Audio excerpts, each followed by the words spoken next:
Programme అయితే విద్యార్థులకు బాగానే జరిగింది సార్. పిల్లలు వారి వారి సామర్థ్యాలు మానసిక శాస్త్రం ప్రకారం ఏ స్థాయిలో ఉన్నారనేది వాళ్ళు తెలుసుకోగలిగారు. అది తెలుసుకొని వాళ్ళు ఏంటంటే తమ స్థాయిని తెలుసుకొని తమలో ఏమైనా పొరపాట్లను కూడా అన్ని సవరించుకొని పరీక్షలకు బాగా సిద్ధపడుతుంది, తప్పక సహాయపడుతుందని.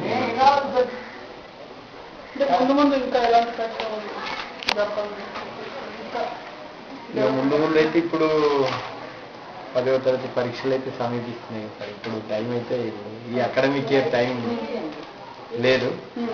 ఇంకా చేస్తే 8th 9th పిల్లలకు 6th 7th పిల్లలకి ఏదైనా మన కార్యక్రమాలు చేయొచ్చు సార్. 10th వాళ్ళకైతే ఇప్పుడు ఇంకా ఇయర్ అయితే నెక్స్ట్ వీక్ మేము ఆల్రెడీ ఫేర్వెల్ ఇస్తున్నాం. వాళ్ళకి అవతల 1 వీకే ఉంటాయి ఎగ్జామ్స్.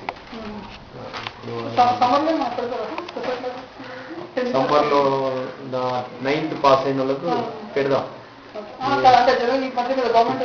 గవర్నమెంట్ అయితే ఏం పెడతలేదు సార్, ఏం పెట్టడం లేదు. కాకపోతే సమ్మర్లో మేమే మ్యాథ్స్ ఇంగ్లీష్ గురించి ఆలోచిస్తున్నాం సార్. సమ్మర్లో మొదలై వాళ్ళని విద్యార్థులను ప్రిపేర్ చేయాలని 2 హార్డ్ సబ్జెక్ట్స్ మీద.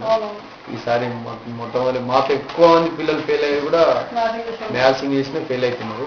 కాబట్టి ఈసారి 9th బ్యాచ్ పిల్లల్ని మేము మొట్టమొదలే ఆ రకంగా ప్రిపేర్ చేయాలని ఆలోచిస్తున్నాం.